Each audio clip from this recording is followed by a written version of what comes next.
According to recent reports, former President Donald Trump has unveiled a second collection of NFT trading cards.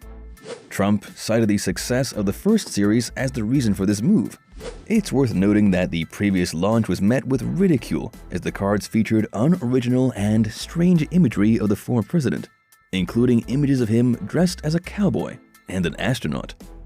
The announcement of a follow-up series has only added to the embarrassment for some critics, where Donald Trump recently took to his social media platform to announce the release of the second series of his NFT trading cards, boasting about the success of the first series and sharing the website where fans can purchase them. In his post, he added a lighthearted note telling fans to have fun with the new series. However, many people find it difficult to understand what kind of fun one can have with these bizarre and embarrassing cards.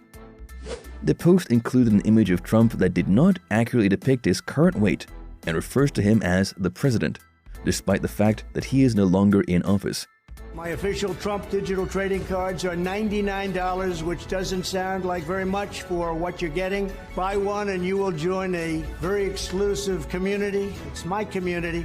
And I think it's something you're going to like, and you're going to like it a lot. They also make perfect gifts. Another post touted the amazing offer of 47 digital trading cards and a ticket to dinner with Trump.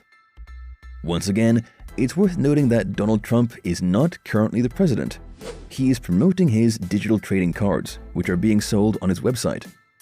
The NFT trading cards are not only a grift, but also incredibly strange. It's clear that they feed into Donald Trump's malignant, narcissistic mindset. Instead of featuring photos of his family or accomplishments during his time in office, they showcase bizarre photos of him dressed up as Rambo, an astronaut, and even the King of Hearts. These images are clearly performative and strange, with heavy photoshopping to make him appear in shape. It's not surprising that this behavior is seen as weird and concerning. He also boasts that he is keeping the prices the same as last time, even though they are now worth much more.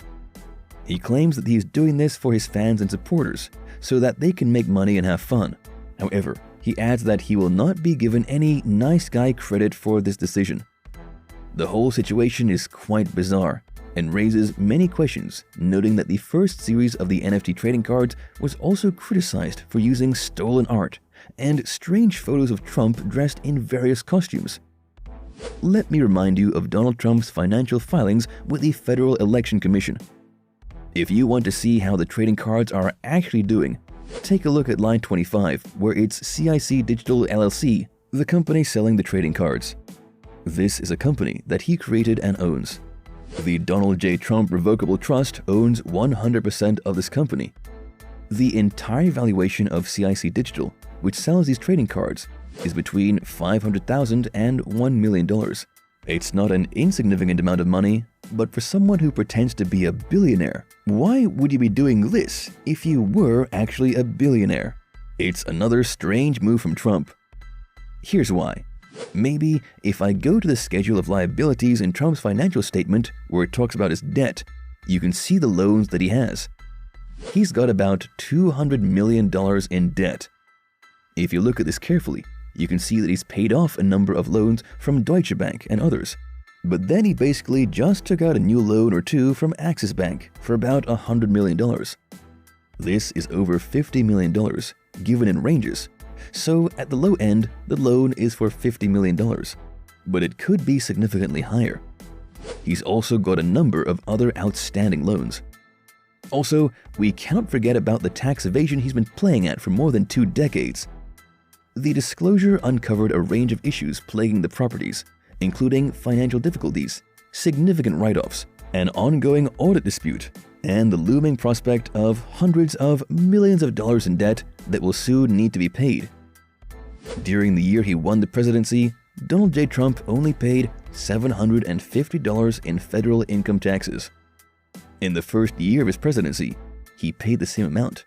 In fact, he had not paid any income taxes in 10 out of the previous 15 years. This was mainly because he claimed to have lost significantly more than he earned.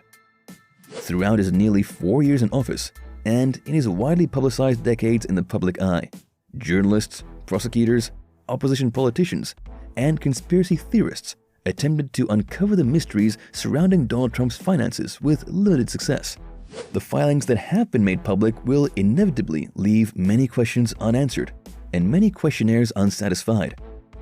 These filings consist of information that Trump disclosed to the IRS and do not represent the results of an independent financial examination.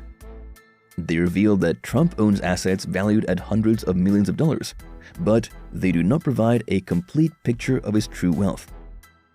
The tax data that was examined by the Times provided a roadmap of revelations, including write-offs for the cost of a criminal defense lawyer and a mansion used as a family retreat, as well as a full accounting of the millions of dollars that the president received from the 2013 Miss Universe pageant in Moscow.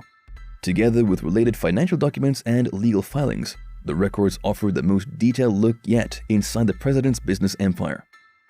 They reveal the hollowness, but also the wizardry behind the self-made billionaire image that he had honed through his star turn on The Apprentice. This image had helped propel him to the White House and still undergirded the loyalty of many in his base. Ultimately, it was found that Trump had been more successful playing a business mogul than actually being one in real life. The analysis of the records by the Times showed that The Apprentice, along with the licensing and endorsement deals that flowed from his expanding celebrity, had brought Trump a total of $427.4 million. He had invested much of that in a collection of businesses, mostly golf courses, that had steadily devoured cash in the years since. This was much like the money he had secretly received from his father, which had financed a spree of quixotic overspending that had led to his collapse in the early 1990s. The tax records did not possess the specificity to assess the legitimacy of every business expense claimed by Trump to reduce his taxable income. For example, the general and administrative expenses at his Bedminster Golf Club in New Jersey increased fivefold from 2016 to 2017, without any explanation in his returns. Trump had previously boasted about his ability to avoid paying taxes, stating that it made him smart back in 2016. However, according to his own account in the returns, his claims of financial expertise were contradicted, as they demonstrated that he was merely investing more money into various businesses than he was withdrawing. The mountain of figures and tax schedules prepared by Trump's accountants painted a picture of a businessman president who was facing tightening financial constraints. Hello, everyone. This is Donald Trump, hopefully your favorite president of all time, better than Lincoln, better than Washington, with an important announcement to make. I'm doing my first official Donald J. Trump NFT collection right here and right now. They're called Trump Digital Trading Cards. These cards feature some of the really incredible artwork pertaining to my life and my career. It's been very exciting. You can collect your Trump digital cards just like a baseball card or other collectibles. Many of Trump's key enterprises, such as his collection of golf courses and his hotel in Washington, that attractive conservative patrons, had reported losses of millions, if not tens of millions of dollars annually. It's unbelievable that people are buying into NFT trading cards. For example, there's a letter from Carrie Lake, and she's bragging that her letter is in his book. The fact that people would buy NFTs or a book of letters sent to Donald Trump from people like Carrie Lake is just bizarre. It's important that we don't accept or become desensitized to this kind of behavior. The person in question is the leader of the modern-day Republican Party and their potential candidate for the presidency.